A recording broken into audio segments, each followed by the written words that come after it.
Assalamualaikum warahmatullahi wabarakatuh. Selamat pagi semua. Perkenalkan, kami dari kelompok 3 dengan anggota Nabila Turrohmanil Fitriani, Ferdinand Pelce Tinangun, Widya Prayogi, Hanim Ramadina Widya Seka, Ahmad Royan Abdul Goni, dan Amira Disyanti Hasan. Kami di sini akan mempresentasikan mengenai diksi, kalimat, dan paragraf ilmiah. Pertama, diksi. Pengertian diksi dibagi menjadi 4. Menurut Susilo Mansuruddin, diksi adalah sebuah pemilihan kata yang sesuai serta tepat yang dapat memberi suatu nilai pada kata untuk para pembaca dengan pilihan kata yang tepat. Ini berguna untuk mencegah kesalahan dalam menafsirkan kata-kata yang berbeda. Menurut KBBI, penggunaan kata yang tepat dalam penggunaan di dalam sebuah gagasan pokok pembicaraan pada pilihan kata. Menurut Keraf, pemakaian kata yang digunakan untuk dapat menginformasikan sebuah gagasan dalam bentuk kelompok kata yang sesuai serta tepat dalam situasi. Terakhir, menurut Andre, pilihan kata yang tepat dan selaras dalam mewakili perasaan yang nyata dalam pola sebuah kalimat. Kedua, ciri-ciri diksi. Pertama, menggunakan pembendaharaan kata yang dipunyai masyarakat, bahasanya serta dapat menggerakkan dan juga memberdayakan kekayaan itu menjadi jaring kata yang jelas. Kedua, dapat digunakan untuk dapat membedakan secara tepat nuansa, makna, serta bentuk yang sesuai dengan gagasan serta juga situasi, nilai, dan rasa pembaca. Ketiga, tepat dalam pemilihan kata untuk dapat mengungkapkan gagasan atau juga hal-hal yang dapat diamanatkan. Fungsi diksi. Pertama, diksi dapat digunakan agar suatu kata dapat lebih jelas arah dan penggunaannya. Kedua, untuk memperindah kalimat. Ketiga, membuat pembaca memahami apa yang ingin disampaikan penulis atau pengarang. Keempat, untuk membuat komunikasi lebih efisien dan efektif. Kelima, menggambarkan ekspresi yang ada pada gagasan. 6. Membentuk gagasan yang tepat. Baik, selanjutnya adalah tujuan dari diksi. Tujuan dari diksi di sini adalah untuk memperoleh keindahan guna menambah daya ekspresivitas. Selain itu adalah tujuan dari diksi adalah agar sebuah kata menjadi lebih jelas dan agar penggunaannya lebih tepat dan sesuai. Ketepatan pilihan kata bertujuan agar tidak menimbulkan interpretasi yang berbeda antara penulis dengan pembaca, pembicara dengan pendengar. Sedangkan kesesuaian kata bertujuan agar tidak merusak suasana. Selanjutnya adalah jenis-jenis diksi. Pertama, diksi berdasarkan makna. Pertama adalah makna denotatif, yaitu makna yang sebenarnya. Contohnya adalah Budi selalu kerja keras untuk mendapatkan hasil terbaik. Kerja keras di sini adalah makna denotatif. Lalu selanjutnya adalah makna konotatif, yaitu makna yang tidak sebenarnya. Contohnya adalah Mario adalah seorang kutu buku, ia tahu banyak hal. Kutu buku di sini adalah makna yang tidak sebenarnya atau konotatif. Selanjutnya adalah jenis diksi berdasarkan leksikal, yaitu sinonim, yaitu kata yang mempunyai arti yang sama dengan kata lain seperti bahagia dengan senang, lezat dengan enak, pintar dengan pandai. Lalu adalah antonim, kata yang memiliki arti berlawanan dengan kata lain seperti naik dengan turun, besar dengan kecil, banyak dengan sedikit, cepat dengan lambat. Selanjutnya adalah homonim, yaitu kata yang memiliki lafal dan ejaan yang sama namun artinya berbeda. Contohnya adalah bulan, bisa, genting, rapat, dan sebagainya.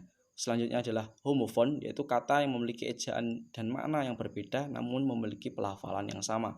Contohnya adalah bank dengan bank, masa dengan masa, dan sebagainya. Selanjutnya adalah homograf, yaitu kata yang memiliki lafal dan arti yang berbeda namun ejaannya sama. Contohnya adalah apel, serang, keset, per, dan sebagainya. Lalu ada polisemi, yaitu kata yang memiliki lebih dari satu arti. Contohnya bunga, darah, tinggi, daun, dan sebagainya. Contoh selanjutnya adalah hipernim, yaitu kata yang dapat mewakili banyak kata lainnya. Lalu ada hiponim, yaitu kata yang dapat terwakili oleh kata hipernim. Contoh dari hipernim adalah binatang, contoh dari hiponim adalah kucing, kelinci, dan sebagainya. Lalu selanjutnya adalah manfaat dari diksi.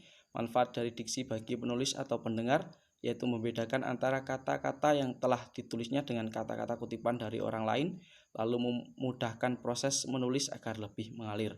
Bagi pembaca atau pendengar dapat membedakan kata-kata sinonim, antonim, maupun kata lain yang ejaannya mirip, lalu dapat memahami dengan lebih baik jika penggunaan diksi sudah sesuai dengan konteksnya. Selanjutnya adalah di sini ada contoh dari diksi, yaitu Bagaskara yaitu cahaya matahari, Eka yaitu satu, Jenggala memiliki arti hutan, Baskara memiliki arti matahari, Nabastala memiliki arti langit, Nestapa memiliki arti susah hati. Itulah pembahasan mengenai diksi. Baik, selanjutnya kalimat. Pengertian kalimat. Kalimat merupakan suatu bahasa terkecil dalam wujud lisan atau tulisan yang mengungkapkan pikiran yang utuh. Dalam wujud lisan, kalimat diucapkan dengan suara naik turun dan keras lembut, di sela jeda dan diakhiri dengan intonasi akhir. Dalam wujud tulisan, berhuruf Latin, kalimat dimulai dengan huruf kapital dan diakhiri dengan tanda titik, tanda tanya, dan tanda seru. Unsur-unsur kalimat ada subjek, predikat, objek, dan keterangan. Subjek merupakan unsur utama kalimat. Subjek menentukan kejelasan makna kalimat. Predikat. Predikat merupakan bagian yang memberi keterangan pada subjek itu. Biasanya predikat terjadi dari kata kerja atau kata keadaan. Objek. Kehadiran objek dalam kalimat bergantung pada jenis predikat kalimat serta ciri khas objek itu sendiri. Biasanya predikat ini berupa kata kerja berkonfiks, me, kan, atau me-i. Keterangan merupakan unsur kalimat yang memberikan informasi lebih lanjut tentang suatu yang dinyatakan dalam kalimat. Selanjutnya, pola kalimat dasar. Pola kalimat dasar di sini ada 7. Yang pertama, KB tambah KK. Contohnya mahasiswa berdiskusi. Yang kedua, KB tambah KS. Contohnya dosen itu ramah. Yang ketiga, KB tambah Kabil. Contohnya harga buku itu 10.000. Yang keempat, KB tambah KD tambah KB. Contohnya tinggalnya di Palembang. Yang kelima, ada KB1 tambah KK tambah KB2. Contohnya mereka menonton film. Yang keenam ada KB1 tambah KK tambah KB2 tambah KB3. Contohnya paman mencarikan saya pekerjaan. Yang terakhir KB1 tambah KB2. Contohnya Rustam peneliti. Selanjutnya ada jenis-jenis kalimat berdasarkan pengucapan. Di sini ada kalimat langsung dan kalimat tidak langsung. Kalimat langsung merupakan kalimat yang secara sesama mencontoh ucapan orang. Kalimat langsung juga bisa diartikan kalimat yang memberitakan bagaimana ucapan dari orang lain atau orang ketiga. Kalimat ini biasanya ditandai dengan tanda petik 2 dan dapat berupa kalimat tanya atau kalimat perintah. Selanjutnya kalimat tak langsung. Kalimat tak langsung merupakan kalimat yang menceritakan kembali perkataan atau ucapan orang lain. Kalimat tak langsung tidak ditandai lagi dengan tanda petik 2 dan sudah dirubah menjadi kalimat berita. Selanjutnya ada jenis-jenis kalimat berdasarkan jumlah frasa. Yang pertama adalah ada kalimat tunggal. Yang kedua ada kalimat majemuk. Kalimat tunggal merupakan kalimat yang memiliki satu pola atau klausa yang terdiri dari satu subjek dan satu predikat. Kalimat tunggal ialah kalimat dasar sederhana. Yang kedua, kalimat majemuk. Kalimat majemuk terdiri atas 2 atau lebih kalimat tunggal yang saling berkomunikasi dengan baik, koordinasi maupun subordinasi. Selanjutnya akan dijelaskan oleh Teman saya. Di sini saya akan menjelaskan jenis-jenis kalimat berdasarkan isi. Jenis-jenis kalimat berdasarkan isi dapat dibagi menjadi 3, yaitu kalimat berita, kalimat tanya, dan kalimat seruan. Yang pertama saya akan membahas mengenai kalimat berita.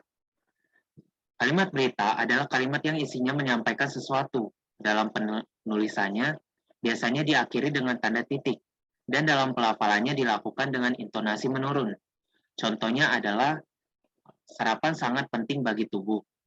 Kemudian contoh yang kedua adalah, menggunakan masker sangat penting untuk menghindari terjadinya penularan COVID. Di akhir kalimat kita bisa menambahkan tanda titik, karena kalimat tersebut berisi kalimat berita yang isinya menyampaikan sesuatu. Kemudian yang kedua adalah kalimat tanya, yaitu kalimat yang bertujuan untuk memperoleh suatu informasi atau jawaban yang diharapkan. Kalimat ini diakhiri dengan tanda tanya dalam penulisannya dan dalam pelafalannya menggunakan intonasi menurun. Contohnya adalah, bagaimana kabarmu?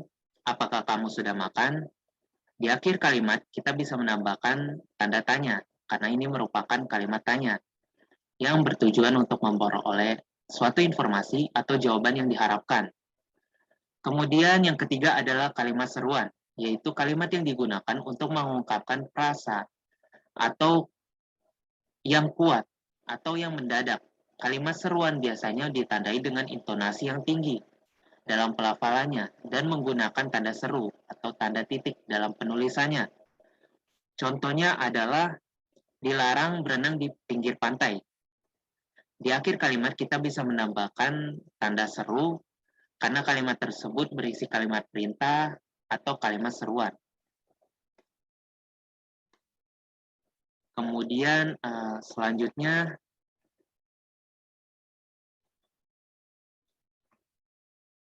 jenis-jenis kalimat berdasarkan unsur kalimatnya. Dibagi menjadi 2, yaitu kalimat lengkap dan kalimat tidak lengkap. Kalimat lengkap adalah kalimat yang sekurang-kurangnya terdiri dari satu buah subjek dan satu buah predikat. Kalimat majas termasuk ke dalam kalimat lengkap. Contoh kalimat lengkap adalah, kucing itu sedang menggaruk. Kata kucing itu merujuk pada subjek, dan kata menggaruk, sedang menggaruk, merujuk pada predikat. Kemudian contoh kedua adalah, Ani sedang menyisir rambutnya. Kata Ani merujuk pada subjek, kata sedang menyisir merujuk pada predikat, dan kata rambut merujuk pada objek. Di dalam kalimat ini setidaknya atau sekurang-kurangnya itu terdiri dari satu buah subjek dan satu buah predikat. Jika dari kedua itu tidak ada salah satunya, maka bisa dianggap itu kalimat yang tidak lengkap. Kemudian kalimat yang tidak lengkap adalah kalimat yang tidak sempurna, karena hanya memiliki subjek saja. Kalimat predikat saja atau objek saja atau keterangan saja. Kalimat tidak lengkap ini bisa kita temukan di seperti kalimat-kalimat salam, kalimat sapaan, kalimat perintah atau kalimat tanya. Contoh-contoh dari kalimat tidak lengkap yaitu seperti selamat pagi, selamat makan, itu kalimat salam. Kemudian apa kabar kalian, itu ada di kalimat sapaan. Kemudian tolong matikan televisinya, itu adalah kalimat di perintah. Jadi di kalimat tidak lengkap ini bisa kita temukan di kata salam, sapaan, kata tanya, dan kata perintah, dan lain-lain.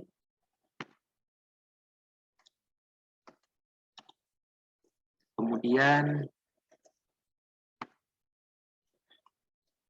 jenis-jenis kalimat berdasarkan susunan SP, subjek atau predikat. Dibagi menjadi 2, yaitu kalimat inversi dan kalimat versi. Kalimat inversi adalah kalimat yang predikatnya mendahului subjeknya. Kalimat ini biasanya dipakai untuk penekanan atau ketegasan makna. Contoh dari kalimat inversi adalah, dipetiknya buah mangga itu oleh Pak Royan. Kata dipetiknya merujuk pada predikat, kata buah mangga merujuk pada subjek, dan kata oleh Pak Royan merujuk pada keterangan. Jadi di dalam kalimat inversi ini, kata predikat itu ada di awalan kalimat. Dan imbuhan itu biasanya ada di awal kalimat, seperti dibelinya, dimasukkannya, dipetiknya, dan lain-lain. Kemudian ada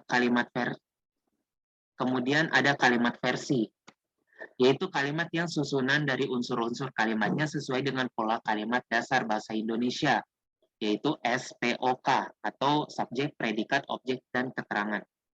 Contohnya adalah ibu sedang memasak sayur sop di dapur. Kata ibu merujuk pada subjek, kata sedang memasak merujuk pada predikat, kata sayur sop merujuk pada objek, dan kata di dapur merujuk pada keterangan tepat. Jadi di dalam kalimat versi ini, yaitu kalimat yang susunannya sesuai dengan pola kalimat SPOK.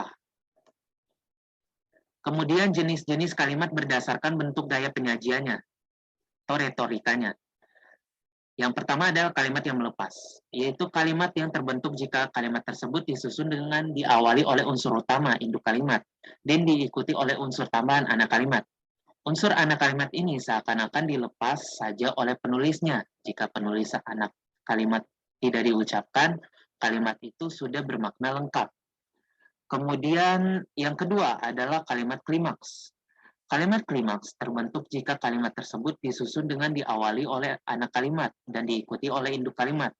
Kalimat belum dapat dipahami jika hanya membaca anak kalimatnya. Sebelum kalimat itu selesai, terasa masih ada sesuatu yang ditunggu, yaitu induk kalimat. Oleh karena itu, penyajian kalimat ini terasa berklimaks dan terasa membentuk ketegangan. Yang ketiga adalah kalimat berimbang, yaitu kalimat yang disusun dalam bentuk kalimat majemuk setara dan kalimat majemuk campuran. Struktur kalimat ini memperlihatkan kesejajaran yang sejalan dan dituangkan ke dalam bangunan kalimat yang simetri. Kemudian berikutnya adalah jenis-jenis kalimat berdasarkan subjeknya. Yaitu yang pertama adalah kalimat aktif, yaitu kalimat yang subjeknya melakukan suatu pekerjaan atau tindakan.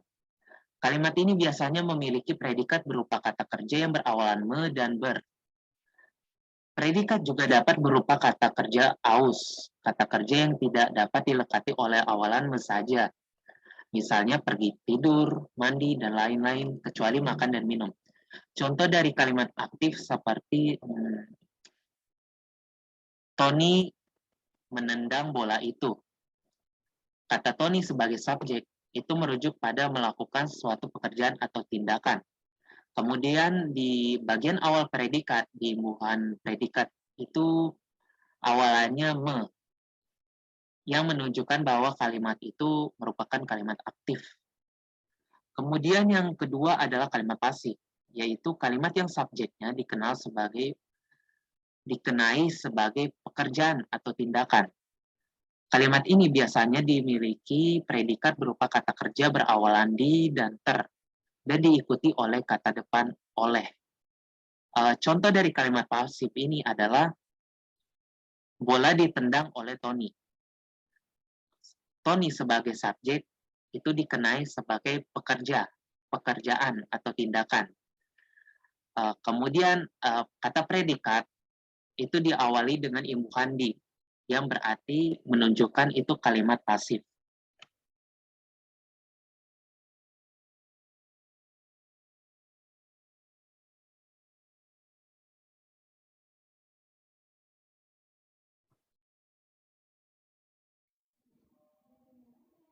Yang ketiga adalah paragraf ilmiah. Pengertian paragraf ilmiah adalah paragraf ilmiah adalah paragraf yang disusun secara sistematis dan bersifat ilmiah.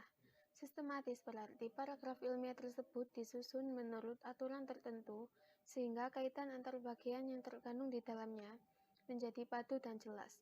Sedangkan bersifat ilmiah artinya paragraf ilmiah tersebut bersifat dan berada pada kawasan keilmuan yang diperoleh dengan menggunakan metode ilmiah. Adapun metode ilmiah adalah cara berpikir sistematis, logis, rasional, objektif, berdasarkan fakta untuk menemukan, membuktikan, dan mengembangkan pengetahuan tertentu. Kriteria ilmiah.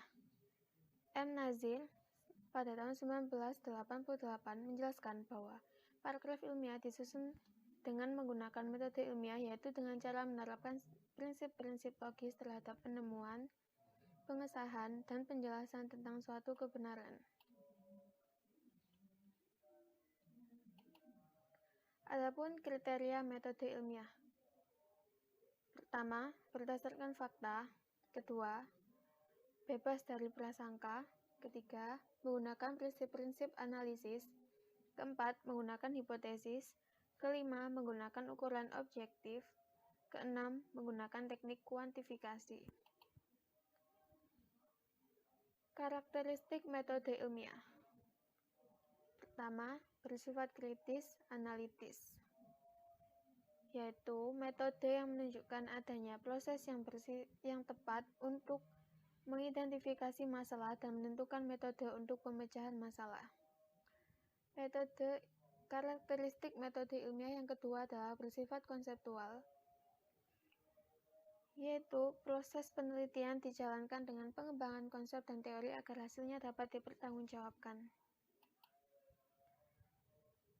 Karakteristik metode ilmiah yang ketiga yaitu bersifat logis, dapat memberikan argumentasi ilmiah, kesimpulan yang dibuat secara rasional berdasarkan bukti-bukti yang tersedia. Keempat, bersifat objektif, dapat dicontoh oleh ilmuwan lain dalam studi yang sama dengan kondisi yang sama pula. Kelima adalah bersifat empiris, metode yang dipakai berdasarkan pada fakta di lapangan. Selanjutnya akan dilanjutkan oleh adalah ciri-ciri paragraf ilmiah. Yang pertama adalah menyajikan pengetahuan yang dapat berupa gagasan, deskripsi tentang sesuatu atau pemecahan suatu masalah.